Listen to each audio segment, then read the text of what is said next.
So today's the day, and today is the day I'm going to lose my car for about a week, and I'm about to do something I've always wanted to do and I've never done before. So here is the car in question.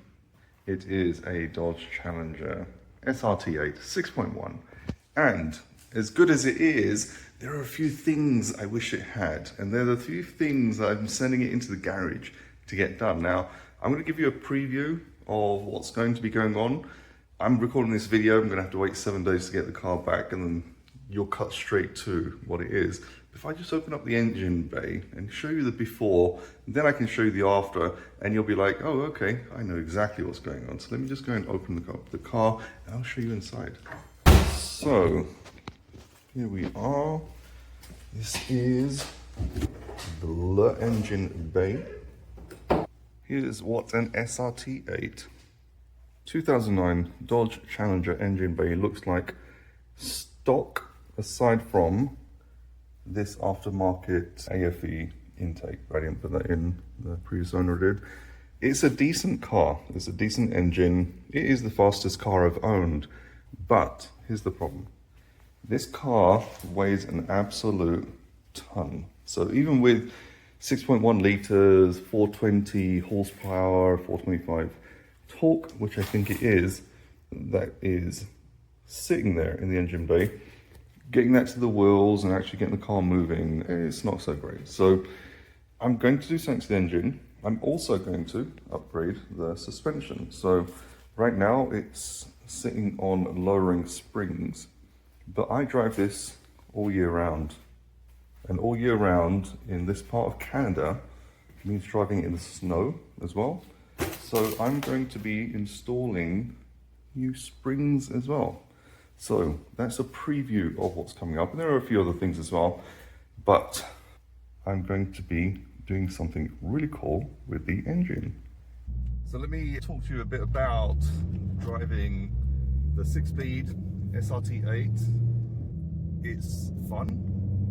It's a good experience, and by the way, I bought this car for the experience. I know it's not the fastest car, it's not a refined sports car by any means. It's a brute force muscle car, and that's pretty much why I bought it, because I just love the experience and the sound and things like that. But there's one thing that's missing. This car is honestly as fast as probably a 2-litre Honda Civic under probably about 2,500 revs. So the low end torque of this car is almost non-existent. Yes, it's relatively fast if you drive a Prius or something really slow, I don't know. But I've driven faster cars, and the low end torque is just dead in this. So if you own the 6.1, whether it's the Charger or the Challenger or the 300, it's like it's moving a big hunk of metal and it struggles. That's just the fact. When you hit about 3,000 revs, then you can feel the torque. Then you can feel the engine is in its zone. Like when I'm pulling away 1,000, 2,000, 3,000 revs, it's just laboring. Then once it hits 3,000 and above, then happy days. Now, I don't track the car, I don't drag race or anything like that. I just love driving a car that's fun. And my driving experience is all about just getting in the car and having fun. That's my ownership model, if you want to call it that. And I'm looking for something more. That's what it is. And when I was looking at the options available for 6.1, how do you get more torque out of it, and also cost per horsepower or cost per pound-foot, what's the most economical way to get some power in?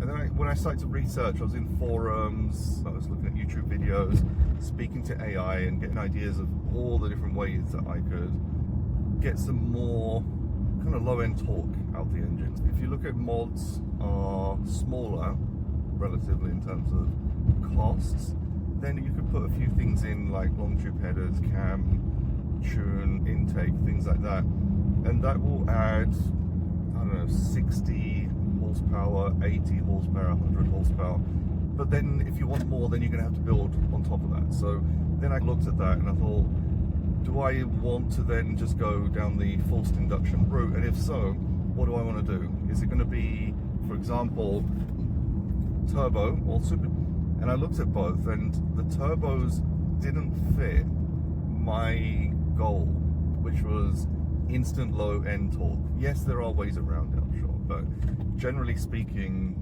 if you want low end instant torque, you're talking supercharger.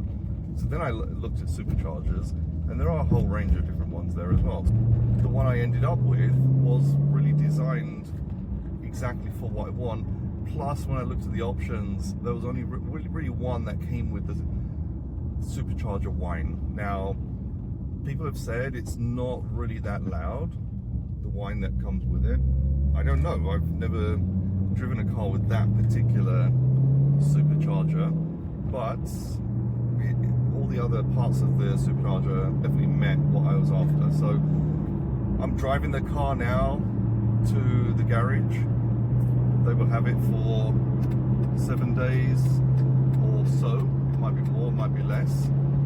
And let's see how it comes back. I think, you know, looking forward to it. I'm really looking forward to it since when I first started to drive at 17, and I own C Ford Fiesta. And this is in the UK. So if you've, I don't know, if you've driven a car, like 950cc is a motorbike engine. It's not even, it shouldn't be in a car, that's for sure. So yeah, that was slow. But that was my first experience, and my friends at that time had started to upgrade and put air filters in and do all these things with their mods with their cars. I never had the money. My mods were going into fixing rust and bodywork, and yeah, not in the greatest shape. And then after that, life got in the way, and I never had the money to put into the car. Now I do. So my goal now is, what would I do as a build that is fun and would be something my 17-year-old self would be like, yeah, that's pretty cool. So that's what this build is all about. I want low-end torque. I want a fun street car. My goals are around the 550 wheel horsepower range. Whether I get there or not with the boost that we're putting in, I don't know. Fast forward to the next part of this video, I will find out, because we're doing a dyno run before and after. The tune is canned for now. We're going with, I believe, 6 pounds of boost, which is moderate for the engine. But what it means is, if I want to increase that boost later on, I can go to 7 or 8 or 9. Maybe do some additional mods to the engine if I need or want more power. My goal is 550. I could get to 700, 750 if I really wanted to. Will I?